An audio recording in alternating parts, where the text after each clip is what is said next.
Hey, Biker Trash here. We are doing a photo review of the new Universe Overload, and I'm right now making the audio for it.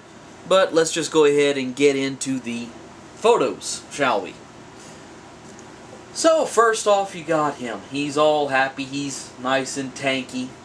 New paint scheme on him, of course. You know, being a repaint, he will have different paint. Got the digital camo thing going on, which, you know, that's the hot new thing, is the digital camo. You can't have regular stuff. You know, that's old school. This is new school.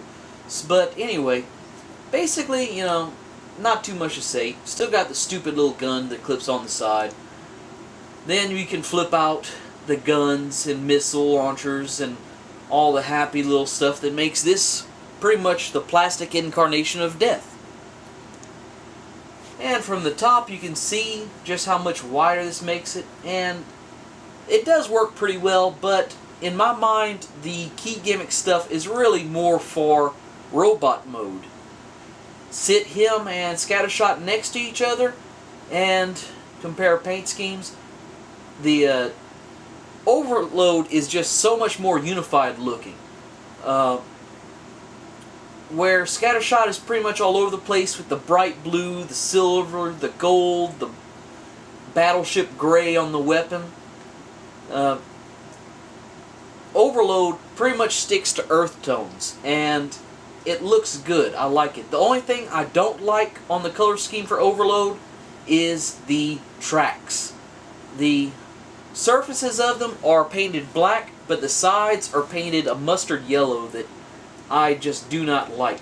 There's actually grayish silver paint used on the figure, so I don't see why they couldn't have just done that in a gray instead of that mustard yellow.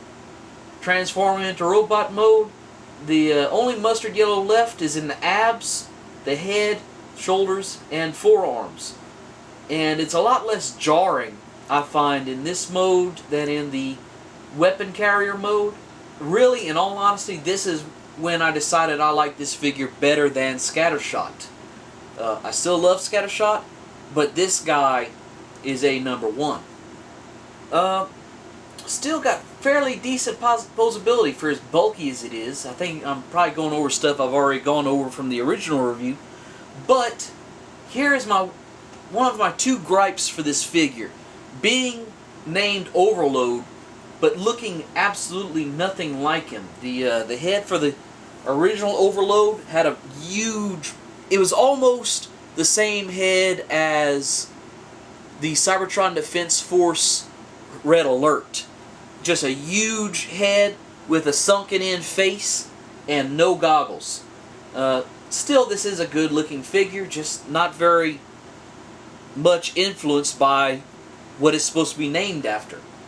The other thing I don't like is it's not the colors of Overload. It's, you know, Overload was red pretty much exclusively with blue trim and blue and black trim.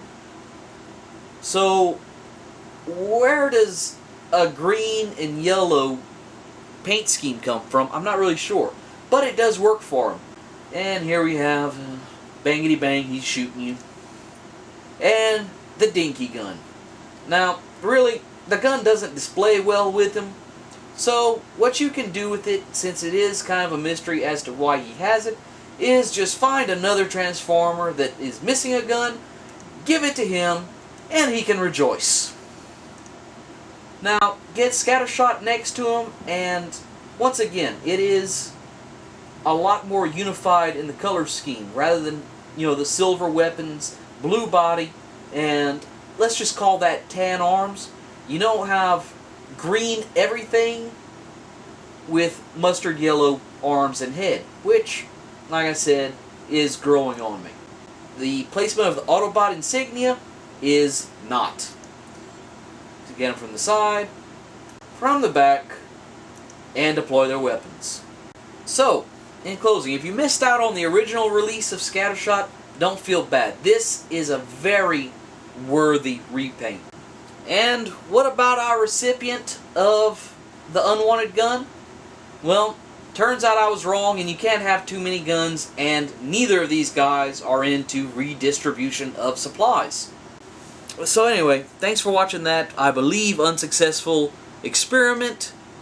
Let me know what you think, but I probably won't be doing this again, just because it takes more time than I would have thought.